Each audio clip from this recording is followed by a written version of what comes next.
started Toronto Pig Save in 2010 when I adopted Mr. Bean, a dog, and in Toronto. And I lived in the area for a few years, and I knew there was a pig slaughterhouse in downtown Toronto. But then when I would walk Mr. Bean along Lakeshore, we would see the pigs in the trucks, and that sort of inspired us to organize a meeting and then start doing 3 vigils a week every week until that slaughterhouse went bankrupt. And the movement spread to other parts of the world, and including Montreal. We recently launched the Plant-Based Treaty, which is the subject of today's presentation, but I'd like to invite Jade up and talk about Montreal Pig Save and invite you all to attend the vigils because it's a life-transforming type of activism. I'm Jade, I'm organizer at Montreal Pig Save. We organize vigil in Montreal, so mostly at Marville Slaughterhouse in Montreal Nord, and also Saint-Esprit Animal.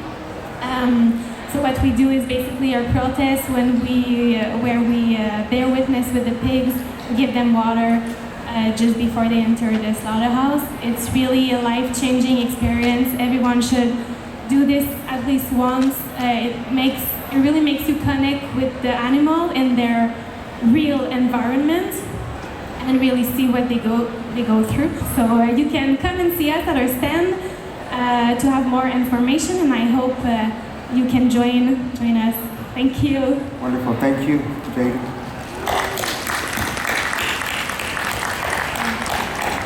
Thanks so much, Jade. And you can follow Montreal Pig Save on Facebook and get the times of the vigils that are coming up. So today's talk is about bringing the Plant-Based Treaty to Montreal, and Rick has already done a lot to do that already. And it's also about the future is vegan donut economics. And so we're going to talk about planetary boundaries and UN Sustainable Development Goals and replace them with sort of plant-based treaty principles. So I just wanted to start introducing you to Kate Raworth. She's the author. She published Donut Economics in 2017. She's an economist that studied at Oxford. She worked at the United Nations Development Program on the Human Development Report. She worked for Oxfam as a campaigner, and she is currently a senior associate at Oxford University's Environmental Change Institute. And she's a co-founder of the Donut Economics Action Lab website, and you can join it and find out who else in your city is part of that lab, and you can work together on it. She is now vegan, which is fantastic. Mm-hmm. So the outer rim of the donut are the planetary boundaries. So there are 9 planetary boundaries, and the inner rim are the social foundations based on the UN Sustainable Development Goals. And in between, that green area is the green zone, and that's a safe zone where life can thrive. So she said economics is not about discovering laws like endless economic growth. It's about design. Economics is really about design, like what are your goals? And so she advocates for new economic thinking and doing, new business models, regenerative designs, whole system changes, and making economists of us all. So she advocates open source collaboration, moving savings to ethical banks, being the change you want to be. And she says, draw the change you want to see, just pick up a pencil and draw. So some cities have adopted donut economics, like Amsterdam and Melbourne, among others. And Kate Raworth is currently working with the European Union on how to implement some of the policies, like the Green Agenda. So I wanted to highlight a paper that just came out called Earth Beyond 6 of the Planetary Boundaries. So that just came out a few months ago. And first of all, I wanted to ask you, do you know what planetary boundaries are? Has anyone heard of that concept? So basically we're looking at limits, turning tipping points that are dangerous. That's right. Yeah, so they're basically critical system parameters that must not be exceeded in the long term for the Earth to remain livable or habitable for living beings. If we breach these planetary boundaries, over time the planet will be uninhabitable. And currently 6 of the 9 planetary boundaries are broken. One of them is novel entities. Climate change is already in the red zone. Biosphere integrity has been in the red zone for when they first introduced the concept in 2009. And then 2015, 2023 again. Land use changes are in the red zone. Fresh water changes. Fresh water is both blue and green water. So blue water is like rivers, lakes, groundwater. Green water is found from rain and in the plants and soil. And then the sixth boundary that has been exceeded is biochemical flows, nitrogen and phosphorus. So you see in 2015 it was those four boundaries that were exceeded. Now it's already 6 in 2023. So another paper that came out recently on the same topic is safe and just Earth system boundaries. So that was published in Nature, one of the most prestigious science journals. And it noted that the safe and just Earth system boundaries include 3 I's. So they just introduced 3 I's to it, which includes interspecies justice. So this is very important to recognize that. What they're looking at is assessing and quantifying the planetary boundaries.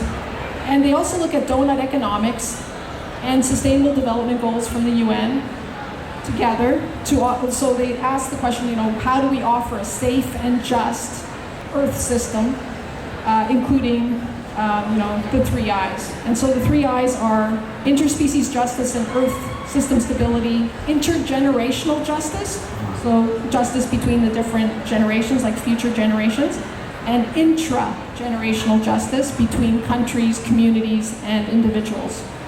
When you look at animal agriculture, it actually greatly impacts 6 of the 9 planetary boundaries.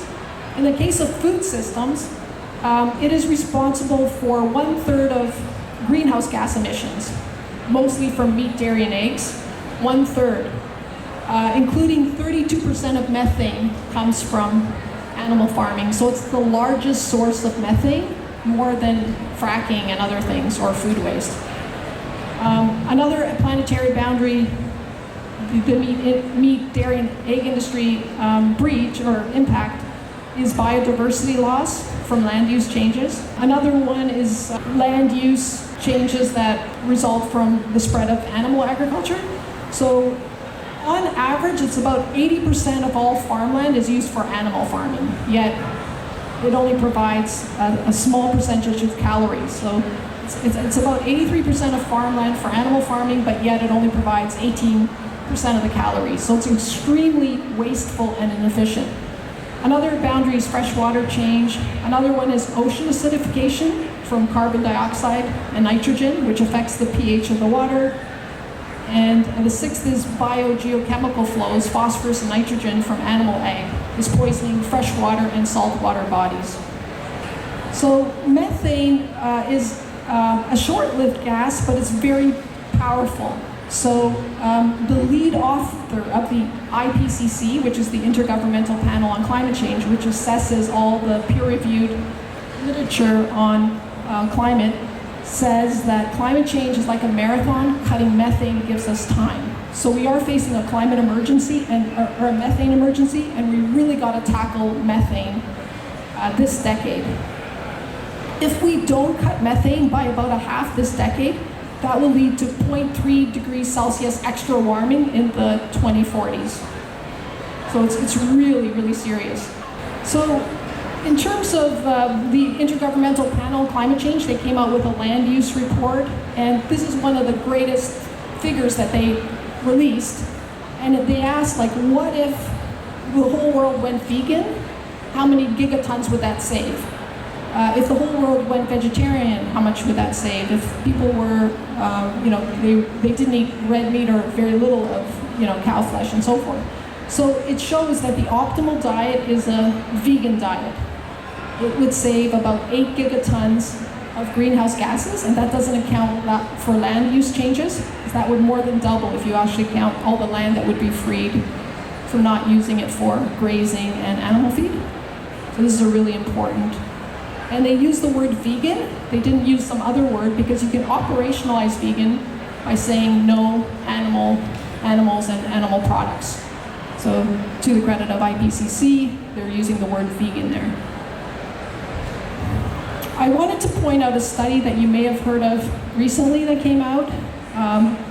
It's an Oxford University study, and they said if meat eaters adopted a vegan diet, they could cut their individual greenhouse gases by 75%, as well as cut water pollution and land use by about that amount.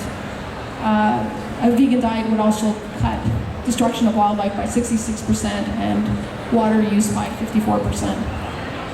This is the famous study by Joseph Poor and Nemesic, which shows that about more than 80% of the farmland is used for animal farming, yet you only get 18% of the calories, so it's extremely wasteful.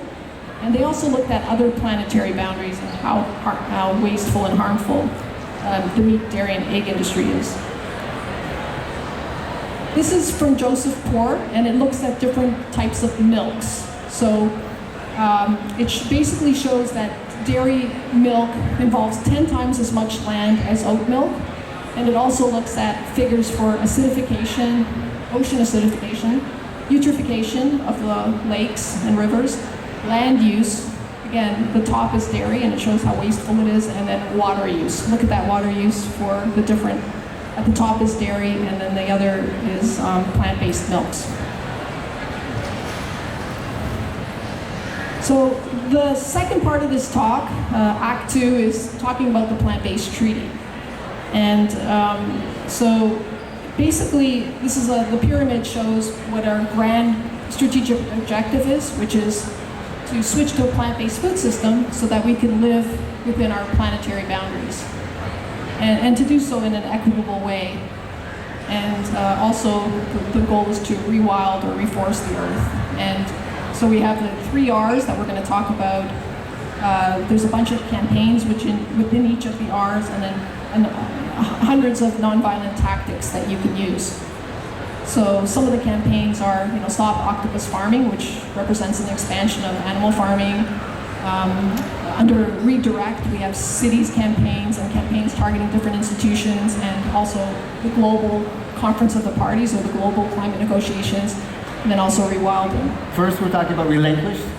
So it's a problem that's getting, we have to stop using the earth for animal farming, for animal agriculture. The first issue is most of the land that's being used is to feed the animals. And the type of plant-based grains and food that's being used to feed the animals can be used 10 times as efficiently if it's used just to feed humans.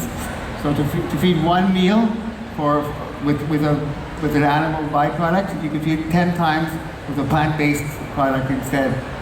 So we have relinquish, redirect. So we redirect our uses and restore, and to restore the forest back to their natural state, or to introduce them to new food systems. So number one, to stop the problem from getting worse, no land use and change, including deforestation, for expanding animal agriculture. That's number one. Number two, redirect. Subsidies, to redirect the amount of money that's being used for animal agriculture, which we know is a fortune, and we're all paying for it. To promote a transition away from animal-based food system to a plant-based food system. We know that's everyone's goal here. Restore, actively heal the problem and build resilience and mitigate climate change to restore the key ecosystems and reforest to the earth. What we want to do with the donut economics is make it vegan. So what we did was, in the inner rim, we put the plant-based treaty 3 R's and some of the detailed proposals. So originally, Kay Raworth is looking at all systems, not just the food system, but we're looking at the food system in particular. And what she did was she put the UN Sustainable Development Goals, like education, gender equality, all the different, there's 17 SDGs, and she just put 12 of them in there. So what we did instead was, out of the 39 detailed proposals, we put some examples of the 3 R's and we color-coded it. So for R1, don't make the problem worse. One example is stop live export. So one of the things that animal agriculture is doing is going to, doing live export to avoid a lack of fresh water. So for example, in Northern Africa and the Middle East, there's a shortage of fresh water, so they do live exports from Portugal. What live export enables is for the animal farming system to continue and go to every spot in the world where there's water or where some of the planetary boundaries haven't been breached, and then exporting these animals as they are grown, and then they're slaughtered in these countries where there isn't water. So we really need to ban live export to stop those activities. One of the things we emphasize is financing the plant-based food system. So that also means like focusing on subsidies, for example. So currently, subsidies favor animal products, which drive consumer habits, and this can be reversed in favor of plant-based food. Demand 2 of the plant-based treaty calls for redirecting subsidies away from animal farming towards climate-friendly plant-based food systems. So we need to subsidize veganic farms, a very important concept.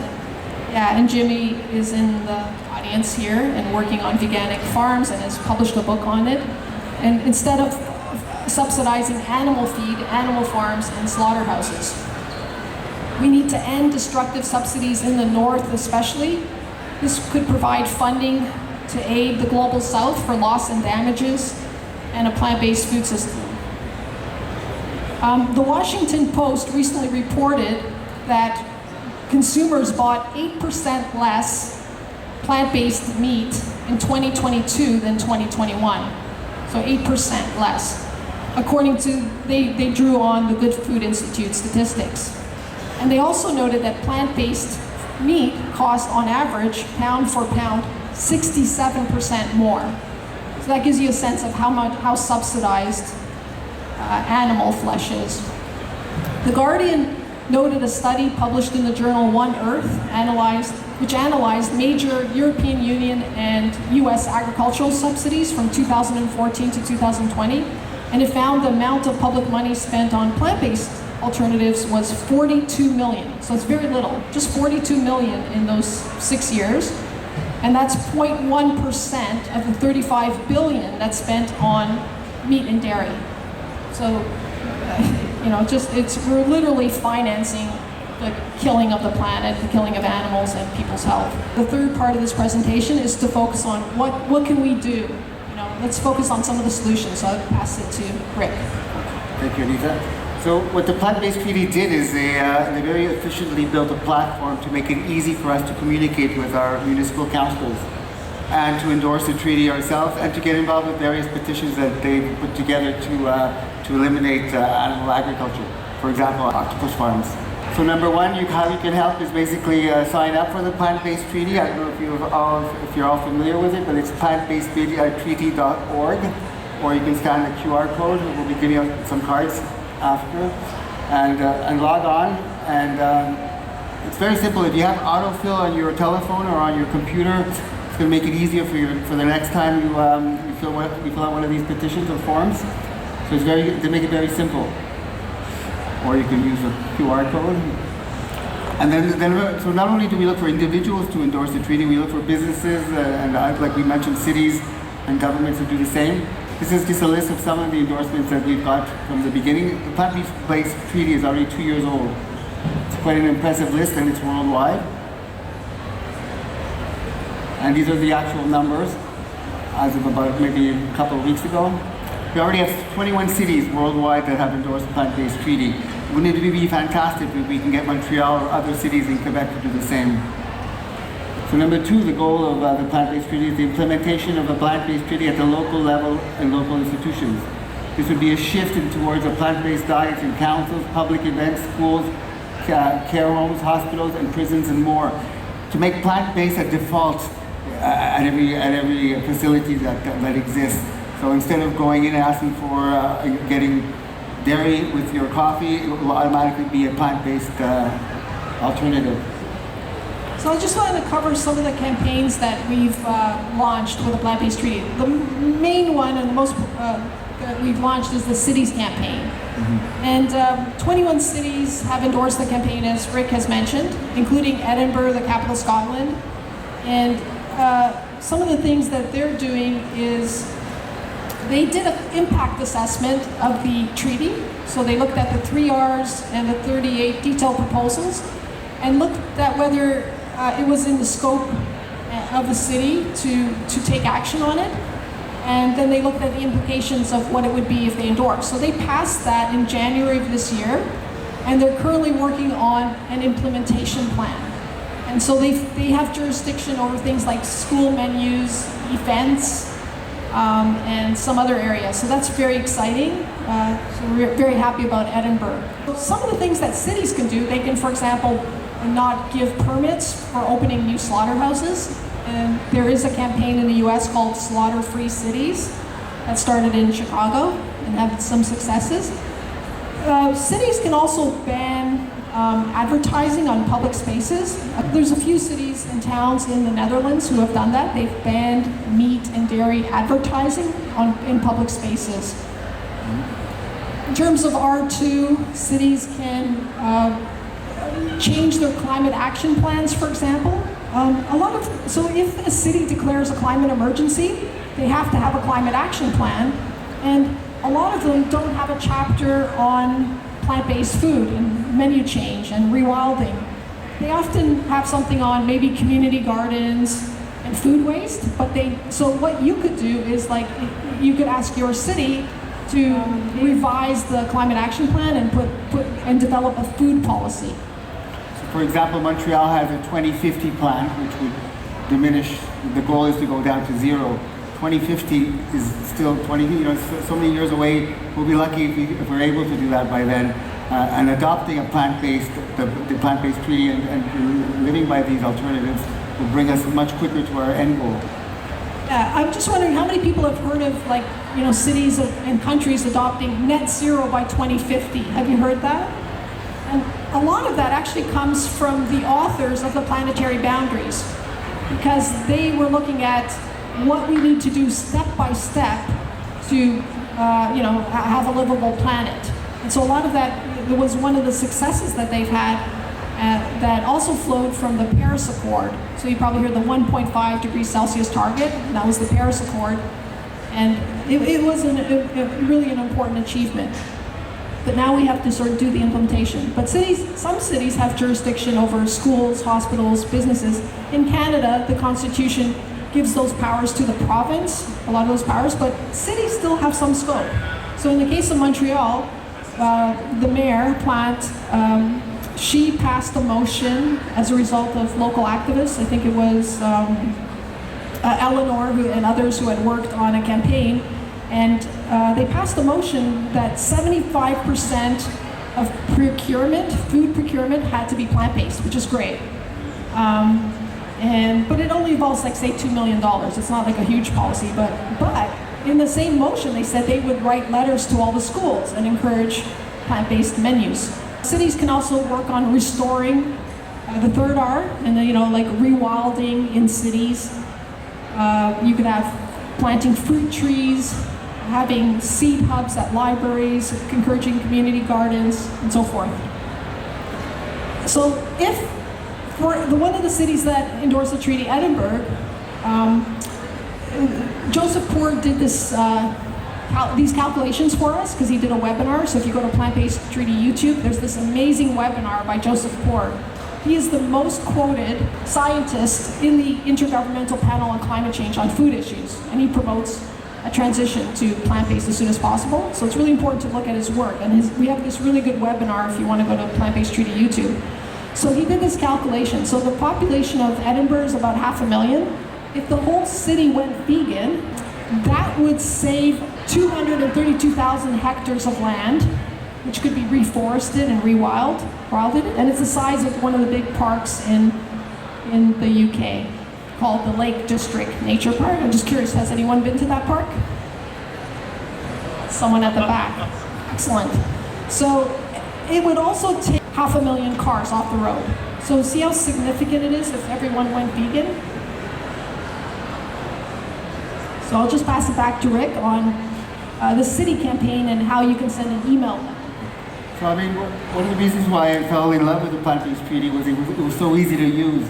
After logging on and scanning the code, I don't know if you can all do it actually. I don't know if has everybody done that here already?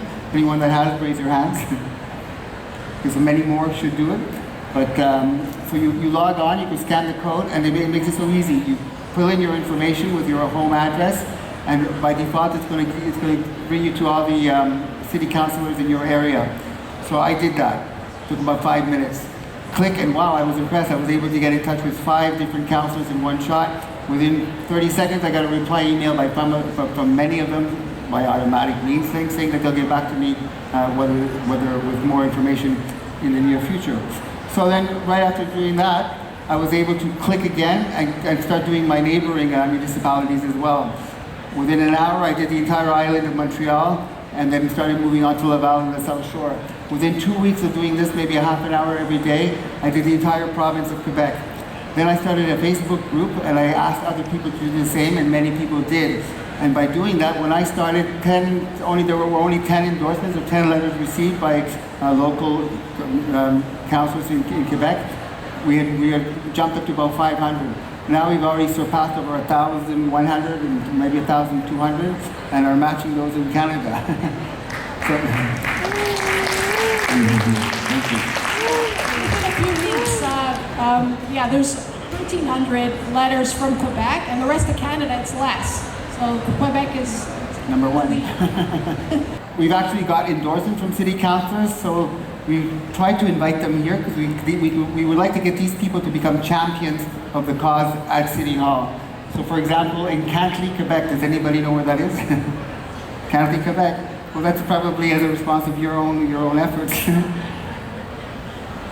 Wonderful. Thank you, Alicia. We have Nathalie Bellil. We also have from St. David, Linda Cournoyer. David Huggins-Dane, a councillor in St. Adele.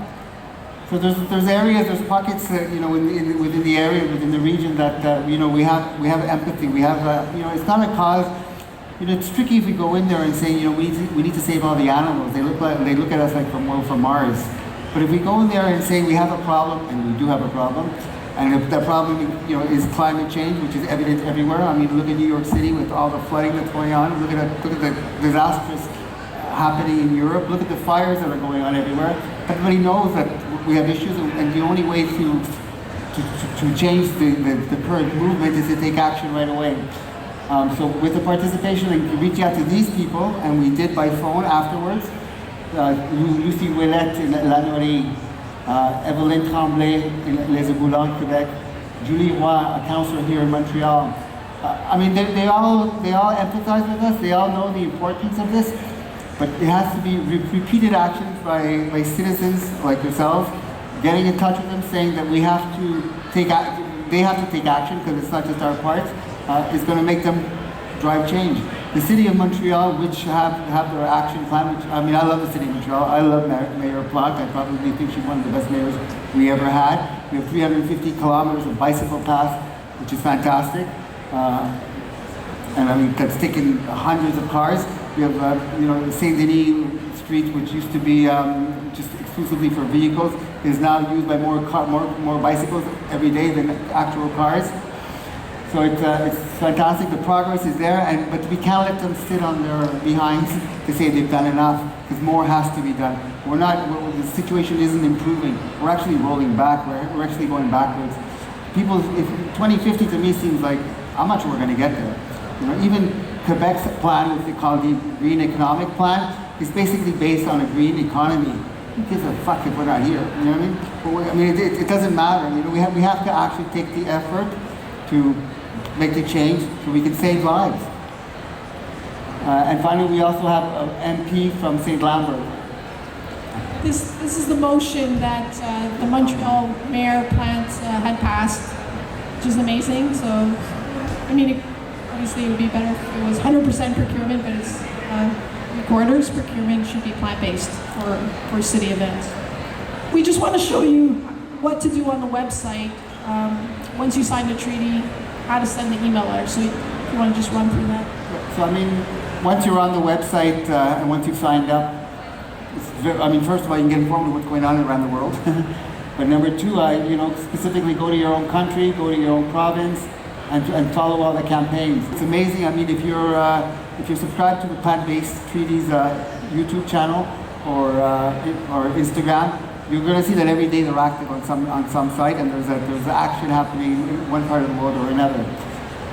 So very easy. You fill in the form. It's all automated. So you click in your municipality here, and there's already a preset letter that's sent out to your to the jurisdiction that's required. And you click away. If you have auto-fill in your computer, it's done in seconds. And it's easy to move on to the next municipality, and that's how you're going to make the change. I mean, it's very easy to say, I'm going to do my own municipality, but if everybody does everybody else's, well, there's strength in numbers, and it's really a numbers game when it comes to politics. Yeah, so one thing I wanted to note is you can do this more than once. So say you send an email letter to the 30 or so councillors in Montreal, and they don't respond, feel free to send it again, and you can always revise the body of the text and say, hey, I sent you a letter 2 weeks ago, can you please let me know? Or say you find an interesting journal article like the Nature one that I showed you, or that study that said, you have 75% less greenhouse gas emissions if you adopt the vegan diet on an individual level. You can send them articles like that and say, hey, could you please follow up? I'd like to meet with you. So feel free to send it multiple times. Our experience shows that sometimes you have to send it 5-6 times to get a meeting and for them to respond. And there might be many reasons, like politicians are very busy. Their interest in the issue might change as there's growing public interest in it. So be persistent. Your view matters. This issue matters, so you have a right to be persistent and put this on the agenda. So for a city campaign, it has some of these steps in it. So we suggest you start a plant-based treaty group, and perhaps you could say more about Montreal. Yeah, absolutely. So there's already a Facebook group that started up about introducing the plant-based treaty to Quebec. There's also a WhatsApp group that's available. If you want to come by the booth later on and sign up, or give us your name and your WhatsApp number or email address, we'll bring you on board. The important part is that to know what area you're talking about, to target the area you want to work. Probably easiest to start with your own municipality, so map the city. Messaging is to spread. I mean, for every action you take, share it. Don't do it by yourself. Make sure that somebody else knows about it so they can repeat the same action, and that will double your efforts, double the results. Our ultimate goal is to actually get in touch with the city councils that we communicate with. So number one, the automated message. Number two, send your own personal message. Number three, a phone call. You have the right to call your city councilors or politicians to get in touch to the requested change that you seek. Partnerships are a great way of getting businesses to get involved. Here at the Vegan Festival, I think we signed on at least half a dozen, from VGRR Inc. or Mindful Pigs or a few others. Ultimately, you want a deposition from the politicians that are communicating with and give you any kind of empathy or support. Repeated communication. I was speaking to. I grew up in Dollar de Zorro. I spoke to a counselor who's not vegan there, but was empathetic to the cause. And finally, after many meetings online and conversations, she wasn't ready to sign it, but we're still in touch. I know that eventually, that light bulb is going to click and she'll be ready to do it. But you don't give up. And if she gets a few other requests from other citizens, she might realize, well, this is really a heated issue, and it really is. So launch your own petition and post your endorsements, or anytime you have success in your efforts, make sure you share it. And one of the things we do in a city campaign is map the city. So what that means is we're not only looking for endorsements from animal rights groups, we're trying to build connections with environmental groups, social justice groups, indigenous groups, labor groups, and so forth. So for example, in Toronto, 350 Toronto endorsed the treaty. One of the campaigners who's at our table, Jacinta, achieved that endorsement because she's an organizer with them. And then we got Greenpeace Toronto, we got Climate Fast in Toronto that also endorsed. We joined the Toronto Climate Action Network.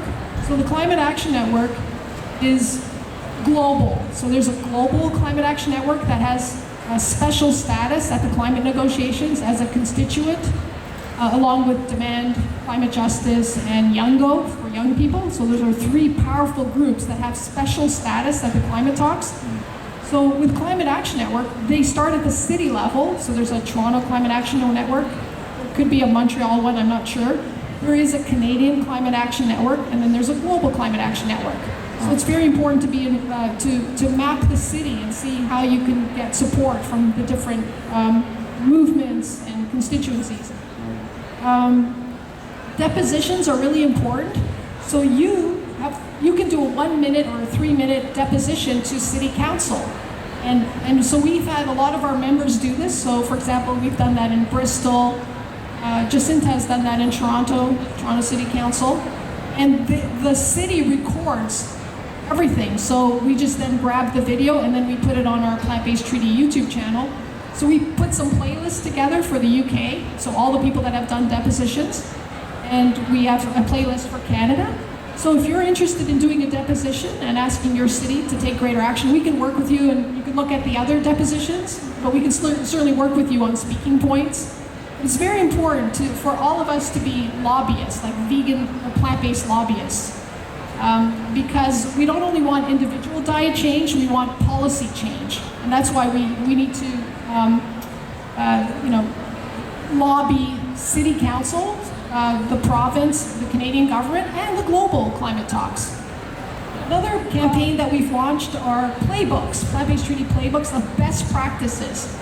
So we're beginning to, we have them on Google Docs, and I've met with some of you at the table and said, oh, I'm going to send you the Google Doc, but they will be on the website soon. So we list the best practices around the world that could inspire us for all these different institutions. So early childhood education, prisons, universities, hospitals, restaurants, and so forth. So I want to give you an example of a best practice. So how many of you have heard of Mayor Eric Adams? Have you heard of really positive things about him? Okay. Negative things? Okay. Mostly positive, some negative, but yeah, mostly positive. So he is probably the #1 leader in terms of plant-based policies in cities around the world. So I just wanted to go over some of the things that he's introduced. So he has a book called Healthy at Last, sort of like Free at Last. And he, on education, the previous mayor, de Blasio, introduced Meatless Mondays, but it was already Eric Adams, who was in Brooklyn, who introduced Meatless Mondays, and then they expanded it to the city level in New York under de Blasio. And then once Mayor Eric Adams became mayor, he introduced Plant-Powered Friday. So 2 out of 5 days in public schools in New York City are plant-based. They can't do plant-based milk because there's a national law that needs to be changed that requires dairy milk. So that's 1 million students in New York. New York City is the biggest city in the United States. Another thing that he's introduced is Greener by Default. That's also a nonprofit, the name of a nonprofit. Greener by Default twice in hospitals. And that has resulted in an uptake of 60% of the people in public hospitals being vegan while they're in the hospital. What percentage of vegans are there in New York City? What do you think the numbers are? Shout it out. 3%. Something around there. Yeah, it's very low. But in public hospitals, it happens to be 60% because of policy change. That's why we need to focus on policy change, not just diet change. And it's also cheaper. It turned out to be cheaper. And they don't only do the meals, they actually give pamphlets. So when people go home, they say, oh, here are some plant-based recipes. So it's an entire program. They've also expanded lifestyle medicine and offered, I think the American College of Lifestyle Medicine offered $42 million to train all health professionals in New York City. And that particular association is very plant-based, unlike the one in the UK. So it's very progressive in the United States. In terms of the environment, they're working on consumption-based emissions. So one of the problems is countries and cities talk about production emissions, it's not like they have dairy farms in the city. So it sounds like, oh, their food emissions are very low. That's why it's very important to do consumption-based emissions. And so New York City is doing that along with London as part of the C40 cities. C40 cities is one of the most important association of cities that are working on progressive climate policies. Another thing is with respect to equity, they've introduced fruit and vegetable prescription programs. They're also working with grocery stores on vouchers for people that need assistance to increase have vouchers for buying fruits and vegetables. They're also serving plant-based foods in all the mayor's activities. 100% plant-based. So a couple of weeks ago, we got a proclamation from the mayor of New York City, supporting the plant-based treaty. This is not a city endorsement, this is just the mayor. To get a city endorsement, we have to go to all the council members. So in New York City, they have more than 50, and then we need to set up a strong campaign on the ground. So we don't have that yet, but we do have the mayor saying he supports the idea of the plant-based treaty. He said, I'm pleased to commend the plant-based treaty for its effort to forge a healthful, equitable, and sustainable New York City. And he's very eloquent, so I put his whole quote up there, which is from the proclamation. Notice that he's mentioning the UN Sustainable Development Goals, which are part of the donut economics. I just wanted you to see how important those are and how much they influence cities, national governments, the global climate negotiations, corporations, and so forth. So in the playbooks, we always start with the best practice at the top. So the best practice is 100% plant-based. So we know there's a fully plant-based hospital in Lebanon. A second best practice is greener by default, because you immediately get 40 to 80% of the people eating plant-based, and you don't take anyone's choice away. So in New York City, they did it twice, greener by default twice. So the first meal is plant-based, the second meal is plant-based. Then if you say no to both, then you get meat, dairy, and eggs. Okay, so you can make staff canteens plant-based, you can have vending machines that are plant-based. So anyways, there's all these best practices around the world. So we should be sharing that. So in the playbook, we go country by country, and say, oh, this country's doing that, and just try to inspire each other. I'll give you an example. So one of our activists, Louisa Ombre, she's worked for the government for a couple of decades, and the menu at her cafeteria was horrible. It was like 2,000 calories per dish. So it was like bacon on top of a burger with cheese, and it was just horrible menu. It was all very meat-based. So she went in and said, she asked, who's the chef, or who's the manager making the decisions for food purchasing, and who is the food service provider? And so you ask, if you know the right questions to ask, you can get results very quickly. And she did. So so when she asked the manager, they said, oh, well, we have offered plant-based a few years ago, they weren't popular. Well, she goes, well, that was a few years ago, try now. And also, don't call it vegan, because if you just call it a vegan meal, it's for the vegans. So they named the dishes, look at that, plant-based beef strip stir fry. So you make it interesting, and you get everyone to buy it. And then they even introduced Meatless Wednesdays, and they introduced vegan options every day. So I just wanted to say how much power you all have in your workplace, at school, by just asking the decision makers. So that's a top-down approach. Ask the decision makers. You can also use a bottom-up approach. Student groups, but you need to use both. And this is the second last campaign I want to talk about, which is the Global Climate Talks. So we have a food truck in the Netherlands that drives to Bonn, Germany. So Bonn is the site of the Global Climate Talks. Between the COPs. So every November, December, around the world, there's these climate talks, but Bonn has these meetings every June. So we park in front of the entrance and give out 2,000 vegan sausages to the delegates. Nice. And we also try to influence them through position papers and lobbying and protests. This is the team that's going to COP in Dubai. So they're the people that tend to live near the area. So we have people from, furthest is Argentina, but otherwise it's Turkey, India, Netherlands, Israel. There's 4 people from the Netherlands. So the guy in the middle there, he's Stephen George. He works at the European Space Agency, and he's really helping us with the vegan donut economics and the planetary boundaries. It just shows we got the endorsement of the McCartneys, so Sir Paul McCartney and Mary and Stella at Glasgow. And the last slide is just like, set up, we have a campaign to set up teams and just increase the skills of individuals, because you don't have to set up a team, you can do things individually.